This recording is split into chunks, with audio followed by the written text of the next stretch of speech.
লাইলা, আমি তোমাকে ভালোবাসি, তোমাকে জন্য আমি মরতে পারি, বিষ খাইতে পারি এবং 20 তলা বিল্ডিং তো লাভও দিতে পারি। এখন তোমার উপর ডিপেন্ড করবে যে আমাকে রাখবা কিনা। প্রিন্স মামুন তো প্রতারণার শিকার হয়ে লাইলাকে ছেড়ে চলে গেছে, তো ওই ক্ষেত্রে আমি ঢুকতে চাই। হ্যালো সবাইকে, এতদিন আপনারা হয়তো পৃথিবীর 7টা আশ্চর্যের কথা শুনেছেন। আজকে আমি এক্সট্রা করে নতুন একটা আশ্চর্য, পৃথিবীর 8ম আশ্চর্যর সাথে পরিচয় করিয়ে দিব। সেটাও আমাদের বাংলাদেশে অবস্থিত। কিছু বাবা মা ভুল করে অথবা আনফরচুনেটলি তাদের সন্তানদের সময় মতো টিকা প্রদান করে না। তো এর ফলে কি হয়? এর ফলে এই যে তার শরীরের মধ্যে বিভিন্ন ধরনের ব্যাকটেরিয়া, এটা কান দিয়ে, চোখ দিয়ে, মুখ দিয়ে অথবা অন্য কোনো অঙ্গ প্রত্যঙ্গ দিয়ে বের হয়ে যেতে চায়। এই যে আমি আপনাদের সাথে নতুন একটা গন্ডারকে, ওয়ান্ডারকে পরিচয় করিয়ে দিতে যাচ্ছি, এর ক্ষেত্রেও এই ব্যাপারটাই ঘটেছে। তো চলুন শুরু করা যাক। মাজনুর প্রেমিকা এবং প্রিন্স থামুন, এদের ইস্যু সম্পর্কে বাংলাদেশে এমন কোনো মানুষ হয়তো খুঁজে পাওয়া যাবে না যে জানে না। ব্যাপার হচ্ছে, আপনি যে ধরনের কন্টেন্ট ফেসবুকে বা ইউটিউবে দেখেন না দেখেন, এই ধরনের কন্টেন্ট মানুষ এত পরিমাণে দেখে, আপনি এই ধরনের কন্টেন্ট কনজিউম না করলেও আপনার সামনে এগুলো চলে আসবে। সেই ব্যাপারটাই আমার ক্ষেত্রেও হয়েছে। তো এই যে প্রিন্স থামুনের যে এক্স গার্লফ্রেন্ড, এর নতুন হিরো আসার পর আর একটা দুষ্ট কোকিল উকিঝুঁকি দিচ্ছে, তার নাম হলো ডিজে কোকিল। তো এই যে ডিজে কোকিল, তিনি তার শরীরের বিভিন্ন জায়গায় এই যে মাজনুর প্রেমিকা, তার ছবি শরীরের বিভিন্ন অঙ্গে লাগিয়ে তিনি চাচ্ছে এই যে প্রিন্স থামুন তার জায়গাটা দখল করতে, এবং তিনি এই ব্যাপারটা একদম ক্লিয়ার করে বলতে যাচ্ছে তার যে এই যে শূন্যতা, সেই শূন্যতায় তিনি ঢুকিয়ে দিতে চাচ্ছে, সেই শূন্যতায় তিনি ঢুকে যেতে চাচ্ছে। অ্যাজ ইউ নো যে প্রাকৃতি শূন্য স্থান পছন্দ করে না। এরই ধারাবাহিকতায় ডিজে কোকিল চাচ্ছে এই গ্যাপটা কোনোভাবে পূরণ করে দিতে। ডিজে কোকিলকে যখন তার বয়সের কথা জিজ্ঞেস করা হয়, তখন তিনি বলে আমার বয়স হবে 30 থেকে 25।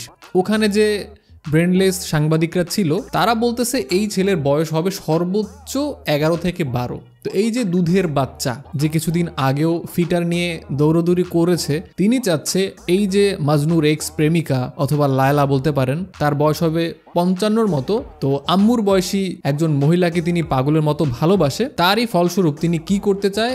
20 তলা ভবনের উপর থেকে জাম্প করতে চায়, এর সাথে বাসরও করতে চায়। লাইলা যদি বলে যে বাসরটা আমার বাসায় হবে, আমি তো ওনাকে ভালোবাসি, ওনার তো আমি একটা কথাও ছাড়তে পারি না। তো দেখেন, ব্যাপারটা হচ্ছে এমন, যেখানে মেয়ে একদমই রাজি হোক বা না হোক, এই বাচ্চা ছেলের মনের মধ্যে বাসর করার একটা দুষ্ট যে প্রক্রিয়া বা দুষ্ট যে একটা চিন্তা ভাবনা, এই ব্যাপারটা অলরেডি কিন্তু শুরু হয়ে গেছে। এই যে প্রথমে বলেছিলাম যে বাচ্চাদের যদি সময় মতো টিকা দেয়া না হয়, শরীরের ব্যাকটেরিয়া বলেন বা ভাইরাস বলেন, এইগুলো বিভিন্ন অঙ্গ প্রত্যঙ্গ থেকে বের হয়ে যেতে চায়, সেটা হোক মুখ বা অন্য কোনো জায়গা। তো এই ব্যাপারটা এই ছেলেটার ক্ষেত্রেও হয়েছে। লায়লাকে ডিজে কোকিল জানু মানু সোনা পাখি সব বলতেছে, কিন্তু লায়লা তাকে বলতেছে তুমি কে ভাই? আমি জানি না যে লায়লার যদি স্টক ফুল থাকে, হয়তোবা তার এই জায়গাটা, এই যে তার এক্স বয়ফ্রেন্ডের জায়গাটা যদি তিনি কাউকে না দিতে চায়, তিনি তাকে খুব ইজিলি কিন্তু ভাই বানিয়ে ফেলতে পারে, স্টেপ ব্রো বানিয়ে ফেলতে পারে। সেখানে কিন্তু কোনো ক্ষতি আমি দেখছি না। এর মধ্যে কিন্তু একটা প্লট টুইস্ট আছে। এই যে ডিজে কোকিল তার জন্য একটা গান বানায়, তার জন্য নাচানাচি করে, এই যে আই লাভ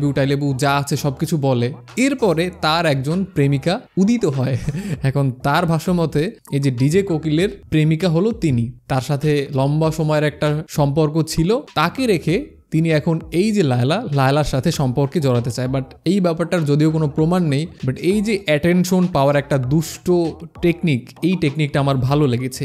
এরপরে লায়লার একজন সহকর্মী নাকি বয়ফ্রেন্ড নাকি এক্স, এটা আমি জানি না, তিনি যখন লায়লার আঁচল দিয়ে চোখ মুখ মুছতে যায়, তখন লায়লা খুবই বাজেভাবে রিয়্যাক্ট করে।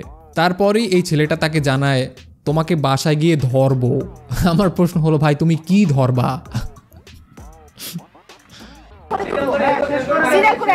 লায়লা যখন লাল শাড়ি পরছে, আচ্ছা কি শুরু করলি? তোমাকে বাসায় গিয়ে ধরবো। দ্য ওয়ে হি সেড তোমাকে বাসায় গিয়ে ধরবো, এই ব্যাপারটা আমার কাছে চমৎকার লেগেছে। এবং সবশেষে এই যে লায়লার বর্তমান প্রেমিক বলে যে এই পাগলা আবার কে?